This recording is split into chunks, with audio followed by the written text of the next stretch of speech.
Good morning, everybody, and happy Easter. I'd like to just give you a little reflection upon the readings for Easter Sunday and thereafter. And of course, resurrection. Easter is all about resurrection, and resurrection is a concept that we're very familiar with. But just keep in mind that at the time of that Jesus rose from the dead, this is the first time this actually had happened, where an individual actually rose from the dead. So it was something. It's a concept that was totally new, and for that reason, obviously, it took quite a bit of time to really grasp its significance. Anyway, the bottom line is that we're inclined to, when we think of resurrection, we're inclined to think of like what happens over at Kennedy Space Center, where satellite sort of takes off and up in the air, and it's being viewed by hundreds of people. So resurrection is not like that in a sense. There's nobody was present when Jesus rose from the dead, and if somebody was present, then the chances are they wouldn't have seen anything, because resurrection is not just sort of return to sort of your old self coming out of the tomb. Rather, resurrection implies some kind of transformation as well. You become like a spiritual body, whatever that is.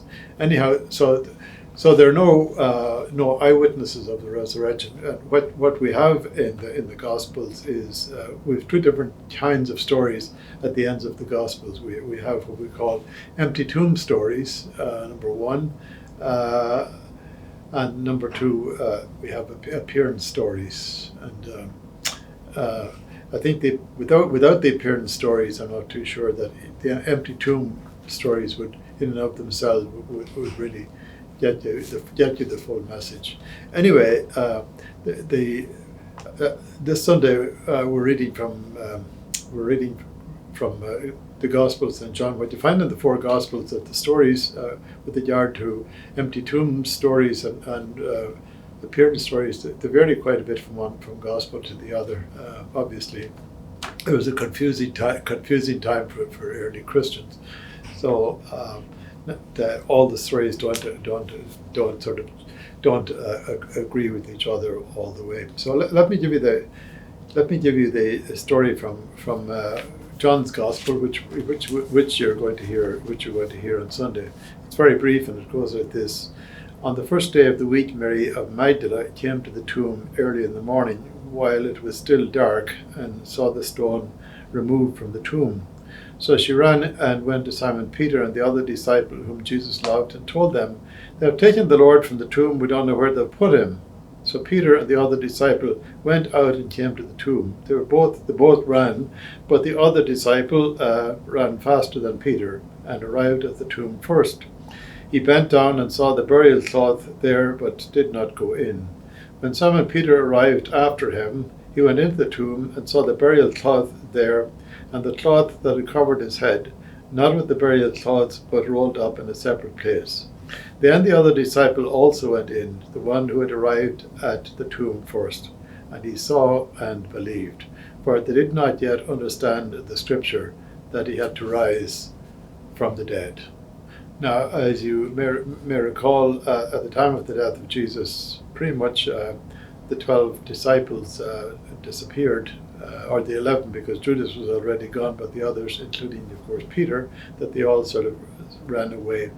And the only ones that were sort of present at the tomb was Mary, the mother of Jesus, and also, of course, Mary Magdalene, and perhaps a couple of other women. So here on Sunday morning, you have Mary of Magdala at dusk, actually going to the tomb in order to anoint the body of Jesus. But when she gets there, she discovers that the stone has been rolled back, which came as a surprise. So she ran off, found Peter and John, and told them what had happened. And so the two of them immediately ran to the tomb, and were told that one runs in front of the other, etc. But when when they go there, they find that the burial cloths had been removed and have been sort of rolled up and set aside, so sort of in an orderly way. And of course, the body of Jesus was no longer there, and so basically that's what we call an empty tomb story. They didn't really know what had happened, and we're told that Peter and John seemed to just go home. Now, if you follow in John's Gospel, what you find almost immediately is that Mary of Magdala is she encounters two angels who said to her, "Why do you look for the living one among the dead? He's not here. He has been raised up." And so Mary goes off and tells the disciples that Jesus has risen, and of course they think she's just talking. Basically, they think she's talking nonsense. So until actually Jesus revealed himself to different individuals or groups, that's ultimately when they really came to a deep awareness that Jesus actually had risen from the dead. So you have to read the stories, or at least hear the stories in the end of the Gospels to sort of get a better picture of what it was all about. So I'd just like to conclude by reminding you that resurrection in the Gospels, obviously it's a brand new concept. But remember that Jesus, the reason why Jesus was able to rise from the dead, or why the Father raised him from the dead, was because of the fact that Jesus, as St. Paul tells us, he emptied himself of his life. He allowed himself to undergo suffering and death. So the two concepts, death and resurrection, are sort of at the very heart of the Christian life. That's because of the total obedience of Jesus. You find that, I think last week we mentioned about the reading Philippians, from Paul's Philippians chapter 2 verses 5 to 11. You have that whole concept of Jesus emptying himself and being obedient to the will of his Father up until the moment of his death.